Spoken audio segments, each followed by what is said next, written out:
хэлбэр үргэлжилж байна үзэгчдээ. Тэгэхээр Монголын бизнесийн зөвлөлийн гүйцэтгэх захирал JimD Bloomberg-ийн студид хүрэлцэн ирсэн байна. Тэгэхээр түүний байр суурийг сонсохоор бас бид ураад байгаа. Thank you for joining us today. So Mongolian business community Монголын бизнесийн зөвлөл нэгдэж ерөнхий сайдыг огцруулах шийдвэрийг эсэргүүцсэн мэдээлэл гаргалаа. How could it hurt to the economy? How За хэрвээ ерөнхий сайдыг огцруулбал эдийн засагт ямар хор нөлөө учруулах вэ? За мэдээж засгийн газрын санхүүжилтийн өртөг өснө, зээлийн хүү өснө. За ипотекийн зээл сөргөөрнөлөө замун дэлхийн хөрөнгө оруулагчид Монголоос хөндөрж эхэлнэ. Yeah, on behalf of the business community, basically we're not asking the government to do more than be stable. We're not asking for financial support. За бид бол Монголын засгийн газраас бол санхүүгийн дэмжлэг хүсээгүй, за хамгийн гол нь доктортой байдлыг хүсэж байна.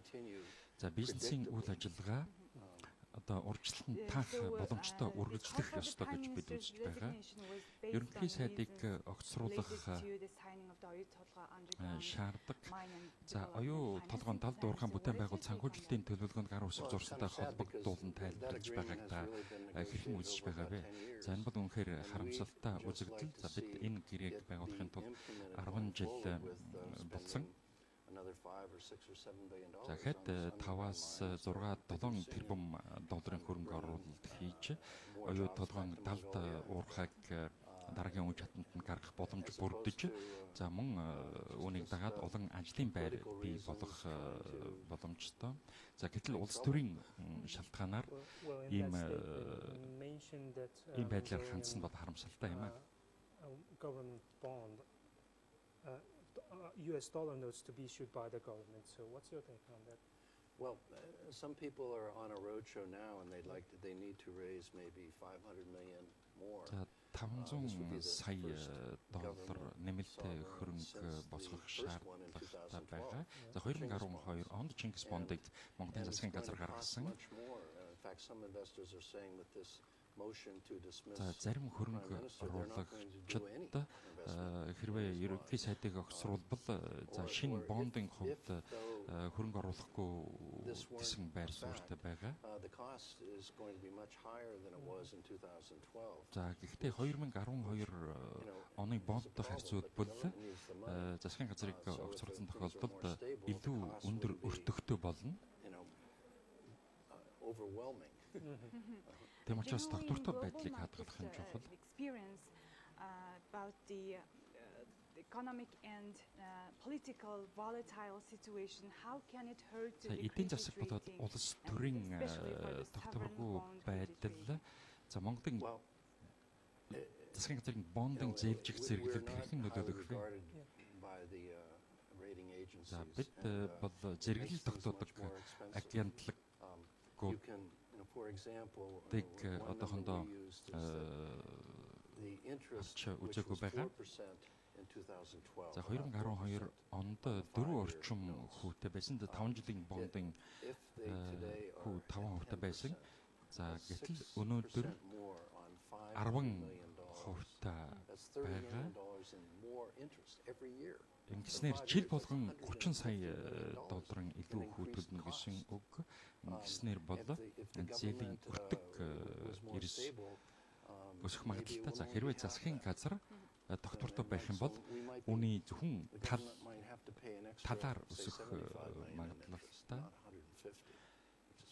За өөрөөр хэлбэл хүүтэн 150 жилийн хугацаанд 150 сая доллар төлөх биш 75 саяг төлөх боломжтой.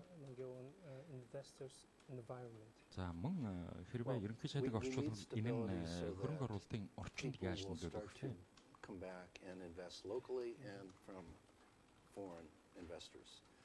За гадаад дотоодын хөрөнгө оруулагчид ерөнхийдөө зогсон байдалд орчихсон байгаа. 12 онд нэг алдартай хүүд гарснаас хойш ерөнхийдөө гадаадын хөрөнгө оруулалт зогссон. again become more За expensive хэрвээ ингэвэл and limit investment байдал сөргөөр эргэх магадлалтай. We need foreign investment. За мэдээж Монгол бол гадаадын хөрөнгө оруулалтад амжих хэрэгтэй байна. Government costs are. Maybe it's just 10%. За зөвхөн татварын орлогоор бол улс орноо хөгжүүлэх боломж байхгүй байна.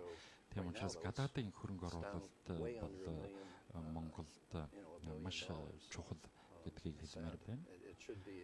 За одоо бол дөнгөж 1 тэрбумч хүрэхгүй хөрөнгө оруулалт орж ирж байгаа. Уг нь 5 орчим тэрбум байвал Монголын эдийн засагт ашигтай. Сүүлийн үед Монголын инфляц буурч 1.9% хүрсэн байгаа. За энэ нь бизнесийн секторт ямар нөлөө үзүүлж байгаа вэ? За урт хугацааны төлөвлөлт хийхэд нэмэртэй гэж зарим бизнесмэнүүд хэлж байгаа. За ер нь инфляц маш доогуур байна гэдэг сайн гэдгийг хэлэх ёстой. За дөнгөж саяхан Монгол банк бодлогын хөгжлийн 1% бууруулсан сайн хэрэг боловч за бас л 12% байгаа нь бол маш өндөр. За мөн ипотекийн зээлч гэсэн бас дэндүү өндөр хүүтэй байгаа. Тийм учраас орон нутгийн зээл, засгийн газрын зээлийн хүртгийг бууруулах хэрэгтэй.